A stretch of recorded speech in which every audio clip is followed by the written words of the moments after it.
psychotherapy before their current tour in an effort to exercise the personal demons that cause him to act in a volatile and crazy way. His unpredictability is, of course, part of the Guns N' Roses' charismatic power. But they've already had their problems, that riot in St. Louis, and now their original drummer, Steven Adler, has sued the band for allegedly encouraging him to use heroin to live up to their wild reputation and then firing him when he attempted to withdraw from the drug. Axl has also been publicly challenged to a punching match by Mötley Crüe singer Vince Neil, whom Rose has belittled at some length in the past. Have a look at this. He said a lot of bad things about me the last few years, and a lot of threats. And even on, I remember one of your guys' shows before the MTV Awards, and where he said, well, anytime, any place, and right now, I want to put an end to this, and what I want is, Axl, if you're watching this, I want to challenge you to a fight. I'm going to give you the time, and I'm going to give you the place, and there's no backing out now, buddy, and it's time to put up or shut up. Guns N' Roses management had a fairly terse response to those fighting words, saying, and I quote, "We tend to ignore childlike behavior and prefer not to comment on something so inane," unquote. Guns N' Roses' new 2-album set is released later. And 6 albums together. The reason the band gave for the split was that, quote, "race car driving has become a priority in Neil's life," unquote. Because of this, the rest of the group felt that Neil didn't share their determination and passion for music. Vince's sudden departure from the band leaves their record company Elektra Records with an interesting dilemma. They recently re-signed Mötley Crüe to a multi-album recording deal rumoured to be worth $35 million. The band are apparently looking for a new singer really fast, and Vince is reported to be coming out for the Indy Grand Prix in a couple of weeks' time. We will undoubtedly hear his side of the story. Years together, the group has parted ways with lead vocalist Vince Neil.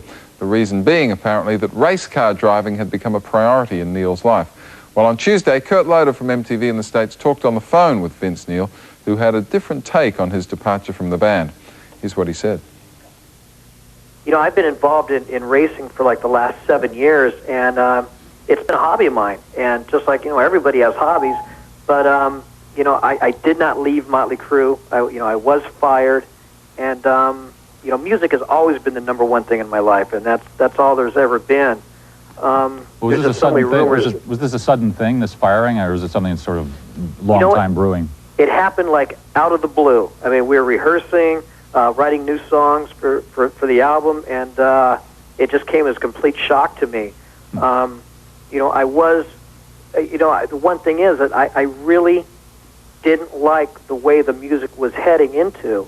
And so, you know, maybe I didn't have the enthusiasm for the new music, but, you know, I don't think it was a reason to be fired over it. Anytime I wanted to say something about the music, I was always just shut down right away, and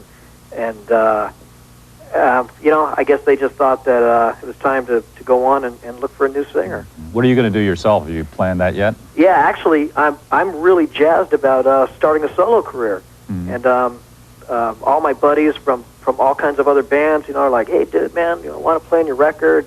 And it's just great. I think, you know, I think things happen for a reason, and I think this might be just like the best thing right now for, you know, for both of us. I feel really sorry, you know, really sad for the fans, because I mean, Mötley Crüe, I think, was one of the greatest bands there ever was, and it's really sad to not be part of it anymore. But you know, it really wasn't my decision. Yeah, their record company just paid $35 million to renew the deal, so Vince will remain with his record label as a solo act, and as he said, we'll start work on his first solo album within the next few months. And incidentally, is heading our way for the Indy Grand Prix in 3 weeks' time, the celebrity race there, along with Robbie Neville and a few other celebs.